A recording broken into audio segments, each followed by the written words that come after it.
ആരാണ് BJPയിലെ God father? ഇതാ എല്ലാം മറന്നീക്കി പുറത്തു വരികയാണ്. പ്രവർത്തകർ ഓരോരുത്തരായി, മാറ്റി നിർത്തപ്പെട്ട പ്രവർത്തകർ ഓരോരുത്തരായി ഇതാ പ്രതികരിച്ചു കൊണ്ടേയിരിക്കുന്നു. ചുമരെഴുതാൻ ഫണ്ടില്ലാത്തത് കൊണ്ട് തകരപ്പാട്ട വെട്ടി താമരച്ചിഹ്നമുണ്ടാക്കി ഒട്ടിച്ചു വളർത്തിയ പാർട്ടിയാണ് ഇത്. ഇപ്പോഴാണ് മനസ്സിലാകുന്നത് എന്തിനാണ് ഇവരൊക്കെ തങ്ങളടക്കമുള്ള യഥാർത്ഥ പ്രവർത്തകരെ ഇത്രകാലം അകറ്റി നിർത്തിയതെന്ന്. ഫണ്ട് പിരിവ് തന്നെ ലക്ഷ്യം. തട്ടിപ്പും വെട്ടിപ്പുമൊക്കെ തങ്ങൾ പാർട്ടിയിലുണ്ടെങ്കിൽ നടക്കില്ലെന്ന് അവർക്ക് വ്യക്തം. കേട്ടത് ഭീകരം, കേൾക്കാനിരിക്കുന്നത് ഭയാനകമെന്നാണ് എം മുരളീധരൻ എന്ന തിരുവനന്തപുരത്തുകാരനായ ഈ മുൻ BJP സഹചാരിക്ക് പറയാനുള്ളത്. പണത്തിന്റെ കൊഴുപ്പ് ഈ മണ്ഡലത്തിലെ ചാർജുള്ള ആള് ചുവര് വെള്ളയടിക്കുവാൻ വേണ്ടി കൊടുത്ത ലക്ഷങ്ങളാ മാറ്റിയത്. പേരിന് വേണ്ടി ഒരു ചുവരെഴുത്ത് നടത്തി. സംഘടന ഒന്നുമല്ലായിരുന്ന കാലത്ത് ചുവരെഴുത്തൊന്ന് ശ്രദ്ധിച്ച് പഴയ ആൾക്കാരൊന്ന് ശ്രദ്ധിച്ചാൽ മനസ്സിലാവും. അന്ന് എന്ത് ഭംഗിയായിട്ട് ഞങ്ങൾ ചുവരെഴുതി. കളർ വാങ്ങിക്കാൻ പൈസ ഇല്ലാതെ കാവി, മഴ പെയ്ത ഒലിച്ചു പോകുന്ന കാവി, തകരത്തിൽ താമരയുടെ ചിഹ്നം കൊത്തി അതിനെ കൊണ്ട് ചുവരിൽ പതിപ്പിച്ചിട്ട് കാവി അടിച്ചു പോകുമായിരുന്നു. എഴുതാൻ ആളില്ല, കൊടുക്കാൻ പൈസയില്ല, കളർ വാങ്ങിക്കാൻ പൈസ ഇല്ല. അങ്ങനെ കഷ്ടപ്പെട്ട് പടുത്തുയർത്തിയ ഈ ഒരു പ്രസ്ഥാനം ഇന്ന് കുറേ പണ മോഹികളുടെ കയ്യിലേക്ക് പോയപ്പോ പ്രയാസം തോന്നും. കാരണം ഇന്നും പലരും കോടികൾ ഒതുക്കി വച്ചിരിക്കുകയാണ്. എന്നിട്ട് വാടക വീട്ടിലാണ് താമസിക്കുന്നത്. പ്രവർത്തകരോട് പറയും എനിക്ക് പെട്രോൾ അടിക്കാൻ പോലും നിവർത്തിയില്ല. ഇവര് ബിനാമി പേരിൽ പണം വാങ്ങിക്കുന്നതും റിയൽ എസ്റ്റേറ്റ് നടത്തുന്നതും കോടികൾ കൊണ്ട് ഒളിപ്പിച്ചു വച്ചേക്കുന്നതും എല്ലാം അറിയാം. അപ്പോഴാണ് മനസ്സിലായത് ഞങ്ങളെപ്പോലുള്ള കുറേ പേര് എന്തിനാണ് മാറ്റി നിർത്തിയത്. ഓരോ തെരഞ്ഞെടുപ്പ് വരുമ്പോഴും ഞങ്ങൾ എന്തുകൊണ്ട് മാറ്റി നിർത്തിയെന്ന് ഇപ്പോഴേ മനസ്സിലായി. കാരണം തെരഞ്ഞെടുപ്പിൽ ചില കുറ്റങ്ങൾ വിളിച്ചു പറയുന്നത് കൊണ്ടാണ് അഭ്യർത്ഥന എത്തിയില്ല. അവിടെ പ്രവർത്തനം മോശം, ഇവിടെ പ്രവർത്തനം മോശം എന്ന് കമ്മിറ്റി ഓഫീസുകളിൽ ചെന്ന് നിരന്തരം പറയുന്നത് കൊണ്ട് ആണ് മാറ്റി നിർത്തുന്നത്.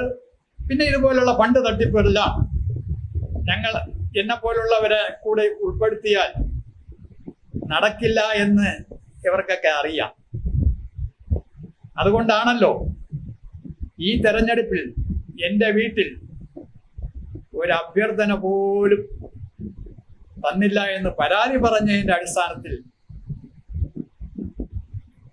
ഒരു പ്രാവശ്യം കൊണ്ട് തന്നു. ഒരിക്കലും തങ്ങൾ സംഘടനയെ തള്ളി പറഞ്ഞിട്ടില്ല. സംഘടനയ്ക്ക് ഒരു പ്രശ്നം വന്നാൽ വീട്ടിനകത്ത് ഒരിക്കലും ഒളിഞ്ഞിരിക്കുമില്ല. പക്ഷേ ഇത്തവണ ഇവിടെ നടന്നത് വലിയൊരു അപമാനം തന്നെയാണ്. അതുകൊണ്ടാണ് താനടക്കമുള്ള യഥാർത്ഥ പ്രവർത്തകർ ഈ വിഷയത്തിൽ ഇടപെടാത്തതെന്ന് എം മുരളീധരൻ തൻ്റെ ഫേസ്ബുക്ക് പോസ്റ്റിൽ പറയുന്നു. അങ്ങനെ ആ ഗോഡ് ഫാദർ ആരാണ് എന്ന് വ്യക്തമാക്കുകയാണ് എം മുരളീധരൻ അടക്കമുള്ള യഥാർത്ഥ പ്രവർത്തകർ. മീഡിയയിൽ ഇപ്പോൾ വലിയ ചർച്ചയായിട്ടുള്ള ഇലക്ഷൻ ഫണ്ട് വിവാദം വർഷങ്ങൾക്ക് മുമ്പേ പല തെരഞ്ഞെടുപ്പ് കഴിയുമ്പോഴും ഞാനിത് മാധ്യമങ്ങളിലൂടെയും എല്ലാം വിമർശിച്ചിട്ടുള്ളതാണ്. ഇന്നത്തെ സംസ്ഥാനത്തിന്റെ വലിയ നേതാവ്, അന്ന് ജില്ലയുടെ ജനറൽ സെക്രട്ടറിയും പ്രസിഡന്റ് ആയിരുന്നപ്പം മുതൽ അതിന്റെ ശിങ്കിടി ജനറൽ സെക്രട്ടറിയും ഇപ്പോൾ ജില്ലാ ജനറൽ സെക്രട്ടറിയും ഒക്കെ ആയിരുന്ന ആ കാലം മുതൽ ഞാൻ ഈ കാര്യം പറയുന്നതല്ലേ. എന്തിനാണ് ഇത്രയും നാറുന്നത് വരെ മുന്നോട്ട് കൊണ്ടുപോയത്? ഓരോ തെരഞ്ഞെടുപ്പ് കഴിയുമ്പോഴും അല്ലാതെയും അദാനി ഗ്രൂപ്പിൽ നിന്നായാലും ശരി, കേന്ദ്ര ഫണ്ടായാലും ശരി, കേന്ദ്ര ഫണ്ടിന് പുറമെ എല്ലാ പേർക്കും ഓരോ കാറുകളും കൊടുത്ത് അവർ വോട്ട് പിടിക്കാനല്ല പോകുന്നത്, പിരിക്കാനാ. വലിയ വലിയ ആൾക്കാരെ അടുത്ത് പോയി കോടികളാ പിരിച്ചെടുക്കും. തെരഞ്ഞെടുപ്പിൽ മത്സരിക്കുന്നത് പോലും പിരിക്കാനാണ്, ഫണ്ട് തിരിമറി നടത്താൻ. ജയിക്കണമെന്ന് അവർക്ക് താല്പര്യമില്ല. ഞാൻ എല്ലാവരെയും കുറിച്ചല്ല പറയുന്നത്. നല്ല നല്ല നേതാക്കളുണ്ട്. സംസ്ഥാന പ്രസിഡന്റിനെ തെറ്റിദ്ധരിപ്പിച്ചുകൊണ്ട് ഞാനാണ് സംസ്ഥാന പ്രസിഡന്റ്, ഞാനാണ് സംഘടനാ സെക്രട്ടറി. സംഘടനാ സെക്രട്ടറി എന്നുള്ള പദവി സംഘമാണ് തീരുമാനിക്കുന്നത്, അല്ലാതെ സ്വയമേ അങ്ങ് തീരുമാനിച്ച് സംഘടനാ സെക്രട്ടറി എന്നുള്ള പദവി എടുക്കല്ലേ. ചില നേതാക്കളുണ്ട്, അവർ പുറമേ തങ്കം പോലെ ഇരിക്കും. ചില സ്ഥിരം നമ്പറുകളുണ്ട് അവരുടെ കയ്യിൽ. അന്നും ഇന്നും അതുതന്നെയാണ്. പ്രവർത്തകരുടെ മുന്നിൽ മാന്യനായി അഭിനയിക്കും. കഷ്ടപ്പെട്ട് പാർട്ടിയെ വളർത്തുന്ന നേതാവ് ജമീൻ കയ്യിലിരിപ്പോ ഞെട്ടിപ്പോകും. ഇതൊന്ന് കണ്ടു നോക്കൂ. ചില നേതാക്കളുണ്ട്, കൗൺസിലർമാരാ, നമ്മളെ പ്രധാന പ്രവർത്തകരടുത്ത് പോകും. ആ പ്രദേശത്ത് റോഡ് പണി നടക്കും. കൺട്രാക്ടിൻ്റെ വാങ്ങിക്കുന്നത് ബിനാമി പേരിൽ വാങ്ങിക്കും. എന്നിട്ട് കൺട്രാക്ടിന്റെ പറഞ്ഞേക്കും, ഞാൻ ഒരാളിനെ പറഞ്ഞയക്കും, അവർക്കൊരു 5000 രൂപ കൊടുത്തേക്കണേ. അപ്പൊ ആ പ്രദേശത്ത് ഏതെങ്കിലും വയ്യാതെ കിടക്കുന്ന ഒരാൾ ഉണ്ടാവും. ആ പ്രധാന പ്രവർത്തകന്റെ വീട്ടിൽ ചെന്നിട്ട് പറയും, ഡേയ് കൺട്രാക്ടിന്റെ അടുത്ത് എനിക്ക് ഈ പണി ചെയ്താൽ പൈസ തരാൻ ഞാൻ വാങ്ങിച്ചില്ല കേട്ടോ, ഒരു 5000 രൂപ തരും, നീ വാങ്ങിച്ച ആ ചേച്ചിക്കോ ആ ചേട്ടനോ വയ്യാതെ കിടക്കയില്ലേ ഒന്ന് കൊണ്ടുകൊടുക്കും. അപ്പൊ ആ പ്രവർത്തകർ 10 പേരോടെ പറയും, അവര് 10 പേരോടെ പറയും, അവര് 10 പേര്. അപ്പം ഇന്നാര് 5 പൈസ വാങ്ങൂല. Clean image. ഇതാണ് ഇവിടെ നടക്കുന്നത്. തെളിവ് സഹിതം തരാം ഞാൻ, തെളിവ് സഹിതം. ചുമ്മാ ഒന്നുമില്ല, ഞാൻ വീട്ടിനകത്ത് ചുമ്മയല്ല ഇരിക്കുന്നത്.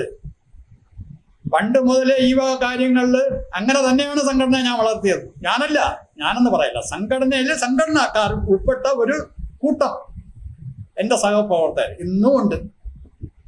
അവരെല്ലാം മാറി നിൽക്കുക. ഇപ്പോഴത്തെ ഈ പോക്ക് കാണുമ്പോ ഞങ്ങളെല്ലാം മണ്ടന്മാരാണെന്നുള്ള ഒരു തോന്നൽ വരും. സംഘടനയ്ക്ക് ഒരു ചീത്തപ്പേര് ഉണ്ടാവല്ലേ എന്ന് വലിയ ഉദ്ദേശമുള്ളത് കൊണ്ട് ഒരു ചീത്തപ്പേരും ഉണ്ടാക്കാൻ അറിഞ്ഞുകൊണ്ട് ശ്രമിച്ചിട്ടില്ല. സംഘടന പറഞ്ഞ എല്ലാ കാര്യങ്ങളും ചെയ്തിട്ടുമുണ്ട്. കഷ്ടപ്പെട്ട് യാതന അനുഭവിച്ചു, വീട്ടിൽ പോലും കിടന്നുറങ്ങാൻ പറ്റാതെ.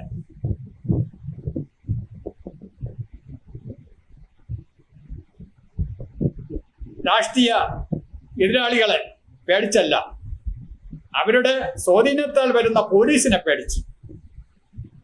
ഇന്നും ആ പേടിയെ ഇല്ല, ഇന്നും പേടിയില്ല.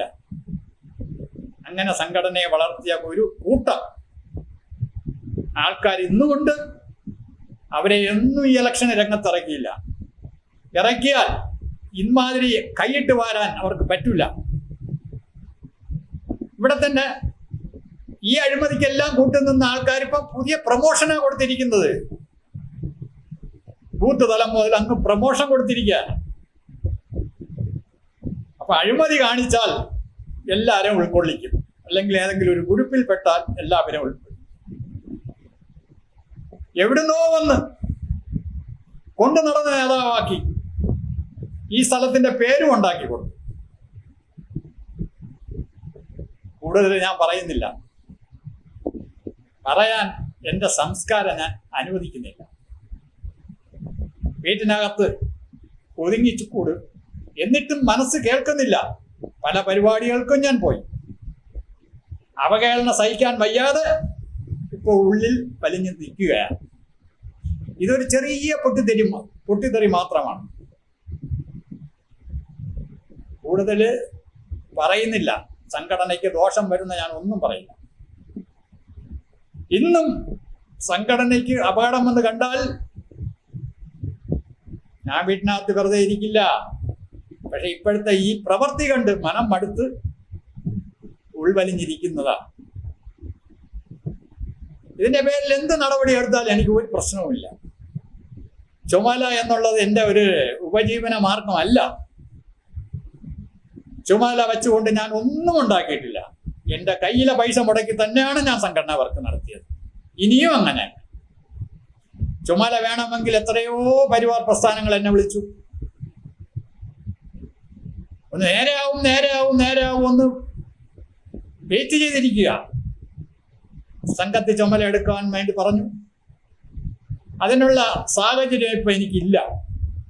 ഇപ്പോഴത്തെ അവസ്ഥയിൽ കയ്യിൽ നിന്ന് പൈസ മുടക്കി സംഘടന വർക്ക് ചെയ്യുവാനുള്ള ഒരു അവസ്ഥ അല്ലാത്തത് കൊണ്ട് ഞാൻ സംഘ ചുമല വേണ്ട എന്ന് പറഞ്ഞതാണ്. അല്ലാതെ സംഘത്തിനോടുള്ള വിരോധം കൊണ്ടോ സംഘടനയോടുള്ള വിരോധം കൊണ്ടോ അല്ല. സംഘ ചുമല എനിക്കിപ്പോ എടുക്കാൻ പറ്റില്ല. സാമ്പത്തികമായിട്ടും എല്ലാം പ്രശ്നങ്ങളുണ്ട്. അതുകൊണ്ട് പ്രിയ സഹപ്രവർത്തകരെ, ഞാനിൽ തെറ്റായിട്ട് എന്തെങ്കിലും പറഞ്ഞിട്ടുണ്ടെങ്കിൽ എന്നോട് ക്ഷമിക്കുക. പറയാൻ നിറയുണ്ട്. അതൊന്നും ഈ സോഷ്യൽ മീഡിയയിൽ തുറന്നു പറയാൻ പറ്റില്ല. ഇപ്പോഴത്തെ പോക്ക് അങ്ങനെയാണ്. ഉന്നത പദവികൾ, അർഹിക്കാത്ത പദവികൾ കിട്ടുമ്പോൾ അവരുടെ പേരിലാണ് കുടുംബക്കാർ എന്ന് പലയിടത്തും വിരട്ടിയും ഭീഷണിപ്പെടുത്തിയും ഞാൻ ഇന്നാരുടെ ഭർത്താവാണ്, ഞാൻ ഇന്നാരുടെ ആളാണ്, മറ്റതാണ് മറിച്ചതാണെന്ന് പറഞ്ഞ് സംഘടനയെ നാറ്റക്കേസാക്കുന്നു. ചിലവരുടെ ഫാഷൻ പരേഡ് കാണുമ്പോൾ കഷ്ടപ്പെട്ടവരൊക്കെ മൂക്കത്ത് വിരൽ വെച്ചു പോയ,